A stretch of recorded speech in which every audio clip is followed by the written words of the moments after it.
तक भेज दिया झूठा केस बना के इस दास पे, लेकिन आज सफल हुए। परमात्मा कहते सत ना छोड़े सूरमा, सत छोड़े पतिता, और सत के बांधे लक्ष्मी फेर में ले गया। सत छोड़े पतिता और सत के बांधे लक्ष्मी या फेर में ले गया। अब जैसे इस दास ने जब शुरुआत करी, मेरे घर वाले सुनने को तैयार नहीं थे इस मार्ग को। मेरा भाई जहां भी मैं जाता था भक्ति में साथ रहता था, लेकिन जब ये ज्ञान उसको सुनाया था वो भी चिंगर गया। मैं बोला इस योग्य था। फिर मैं भी सुनूंगा इससे बड़ा कोई हो सकता है। और जब उनको ज्ञान हुआ, सारा परिवार और सबसे आगे खड़े हो गया वही भाई आकर के।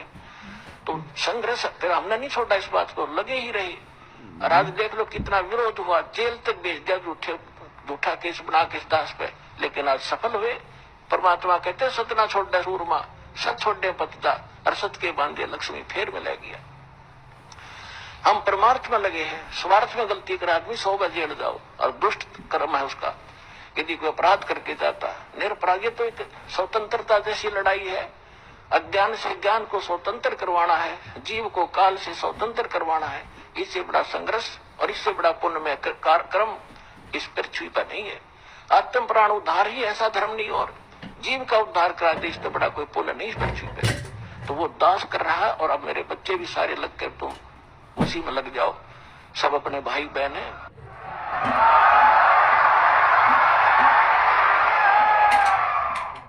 सबको सुख होगा, सभी दुखी हैं, सबको भगवान की चाह है, लेकिन ये काल के दूत इन घेरे बैठे हैं। अज्ञानी बना गए, आप उनको विद्वान बनाओ, साथ में उनको कैसेट सुनाओ, पुस्तकें भेजो उनके पास जैसे तैसे करके।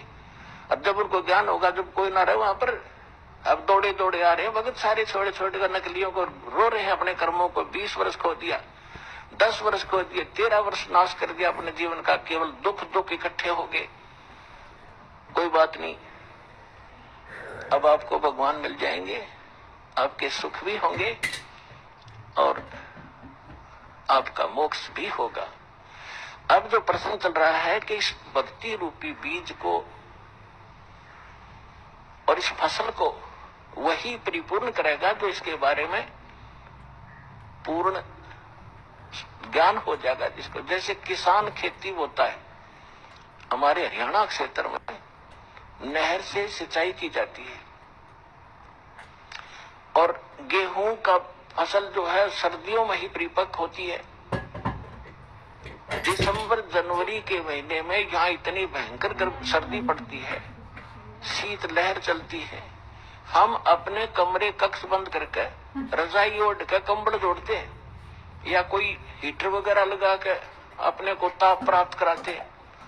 और उस समय उस किसान का खेतों में पानी लगाने का नहर का समय होता है। अब उस सर्दी को देखे कोई बार ना निकले, पड़ोस के दूसरे घर में भी जाना हो तो यूं सोचे सुबह जाऊंगा, अब तो बहुत ठंड है बाहर, आलस कर जाएगा। लेकिन वो किसान आलस नहीं करता।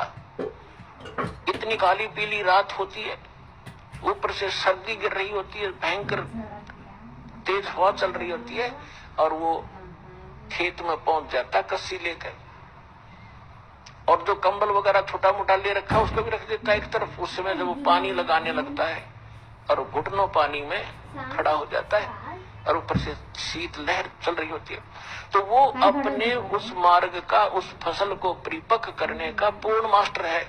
उसको ये मालूम है जय मैं आज आलस कर गया और सर्दी तक डर के कमरे में बैठा रहा, पानी का समय निकल जाएगा, मेरी फसल सूख जाएगी, मेरे बच्चे भूखे मरेंगे और मैं नर्तक हो जाऊंगा। इसलिए वो सर दड़की बाजी लाकर चाहे सांप काटो, चाहे कांटे लागो, और चाहे नमूनिया हो, उस काम में छोड़ेगा और सफल भी होगा। फिर खेत में काट के लाओगा भर के गाड़ी।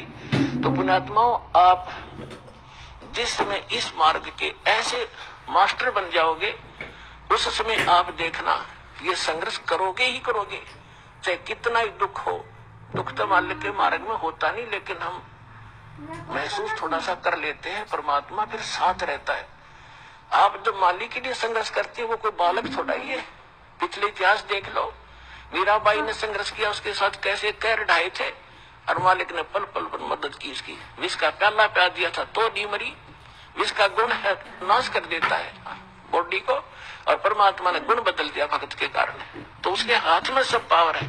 तो हम अपने भगवान को, उस समर्थ परमात्मा को पहचान कर और इस मालिक के मार्ग को ग्रहण करके फिर इतना दृढ़ होकर चलना पड़ेगा अपने। फिर सफलता देखियो, फिर इसका फल देखना, यहाँ भी सुख होगे और सतलोक में जाओगे सीधे जहाज में बैठ के, ये गारंटी देता दास आपको।